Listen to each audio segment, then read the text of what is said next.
Hello everyone and welcome to the Rose Gallery YouTube channel. Today we are doing some butterfly locks on my sister. She's a real OG. But I'm just going to show you how to part. I'm also going to show you what products I used and the process of wrapping so that your locks can lock and stay. So I use Shine and Jam gel, as you can see. I also use some edge control, which I will show you later or in the description, and a pentel comb. To start parting, I like to put my client's hair in a ponytail and slick up the back with my gel so that all the flyaways are in the ponytail and you're parting everything. Then I like to draft my first natural part with the tooth part of the comb and simply do that motion until you get a clean and reasonable sized part.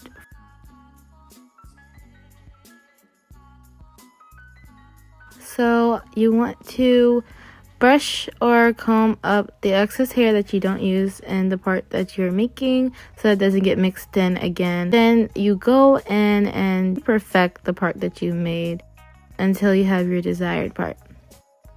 So here is the part that I've made.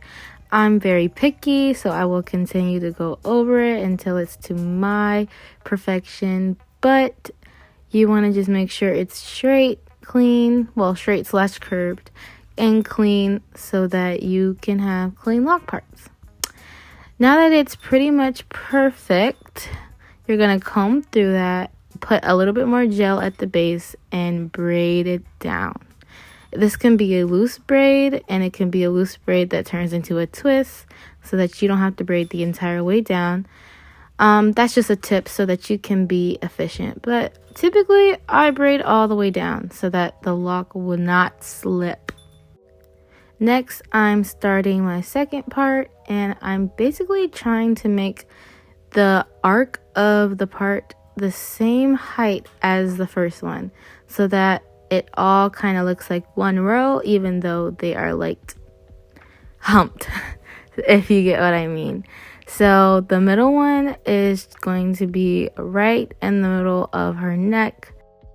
Now that we have a better angle on this, you can see that they're somewhat on the same level, but you want to have that same clean type of part look going on to the second hump, and then repeat the process of braiding down.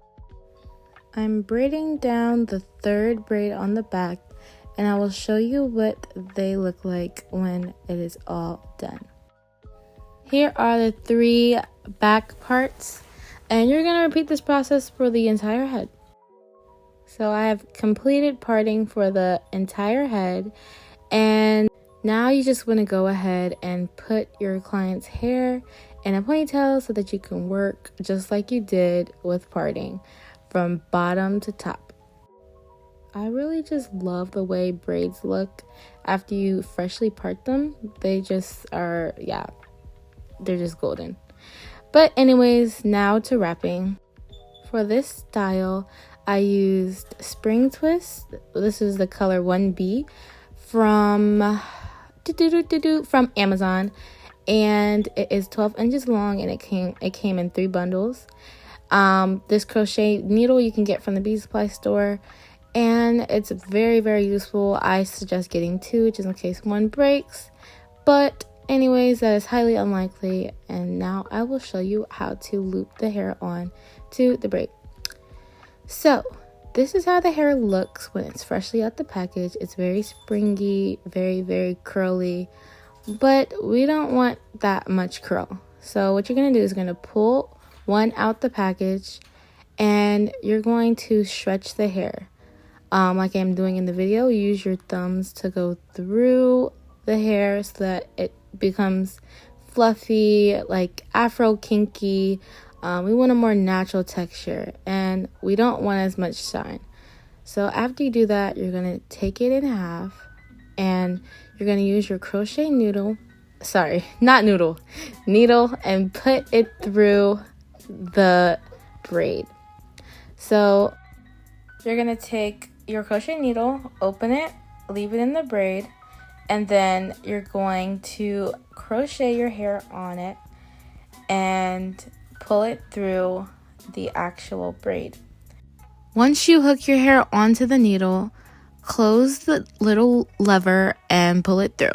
Once you pull it through, it's going to be a double side, and then you're going to just pull one of those sides through so that hair is on both sides of the braid. I like to put the hair about an inch from the root of the hair so that when you wrap, it gives you like this knotless illusion.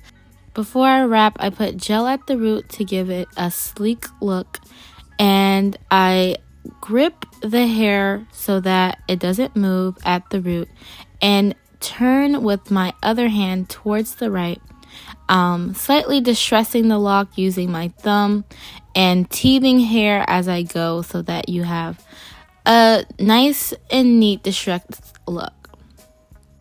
As far as length goes, you can wrap all the way as far as the left side of the spring hair went, or you can extend, but here I'm going to make a loop and start wrapping upwards so that it locks at the root, and I can also continue to add a distressed layer onto the lock that I've previously wrapped.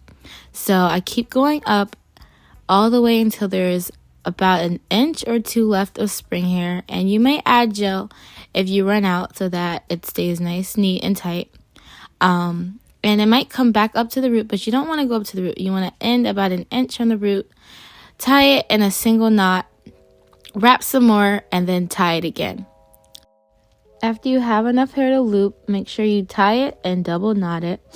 And if you have excess hair still able to be wrapped around, make sure you wrap that and then palm roll it to the right the same way you were wrapping so that it doesn't come loose. And there you have a beautiful butterfly lock. Yep. I start this process. I apologize. I start this process by pulling the hair through as I showed you before and making sure that the hair is even on both ends.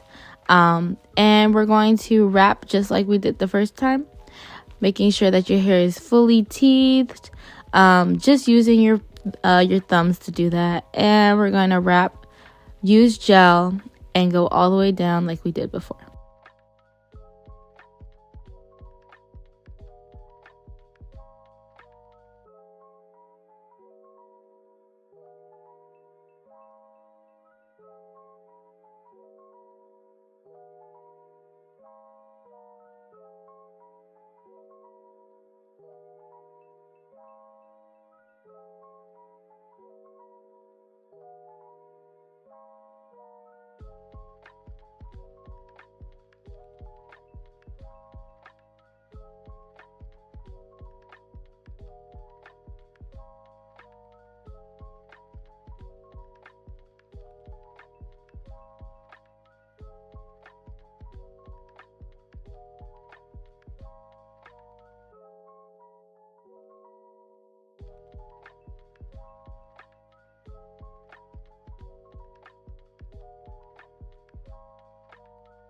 So I've completed all 3 locks. Here we have 3 butterfly locks. They are not identical twins. They are sisters. That's what you have to remember. Even the length can be a bit staggered so that it gives more natural instead of just bob cut. And this is the final results. So it was like a layered bob cut type of thing that we had going on here. It's really, really cute. My sister ended up liking it. I liked it. And it's just really neat, really, really classy, very vacation. You know what I'm saying? And my sister is actually watching me do this voiceover, and she cannot stop looking at me. I don't know why. But there we have it. A big girl with a forehead. We out.